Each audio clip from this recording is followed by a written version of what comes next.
سبحانه وتعالى بعد أعوذ بالله من الشيطان الرجيم أفمن يمشي مكبا على وجهه أهدى أمن يمشي سويا على صراط مستقيم. فقال تعالى بعد أعوذ بالله من الشيطان الرجيم ومن آياته أن خلق لكم من أنفسكم أزواجا لتسكنوا إليها وجعل بينكم مودة ورحمة إن في ذلك لآيات لقوم يتفكرون. فيقول الله سبحانه وتعالى أفرأيت إن متعناهم سنين ثم جاءهم ما كانوا يوعدون ما أغنى عنهم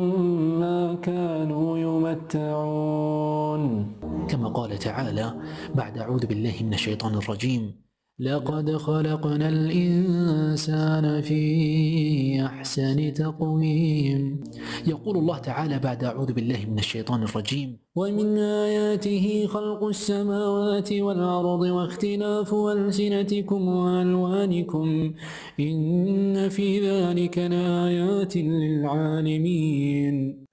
يقول الله سبحانه وتعالى بعد أعوذ بالله من الشيطان الرجيم إنا أنذرناكم عذابا قريبا يوم ينظر المرء ما قدمت يداه ويقول الكافر يا ليتني كنت ترابا.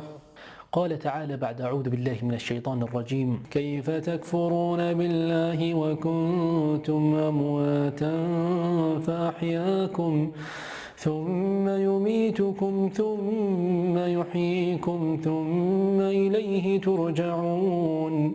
بعد أعوذ بالله من الشيطان الرجيم بسم الله الرحمن الرحيم اقرأ باسم ربك الذي خلق خلق الإنسان من علق اقرأ وربك الأكرم الذي علم بالقلم إلى نهاية السورة. قال تعالى بعد أعوذ بالله من الشيطان الرجيم إن الله لا يغفر أن يشرك به ويغفر ما دون ذلك لمن يشاء ومن يشرك بالله فقد افترى إثما عظيما.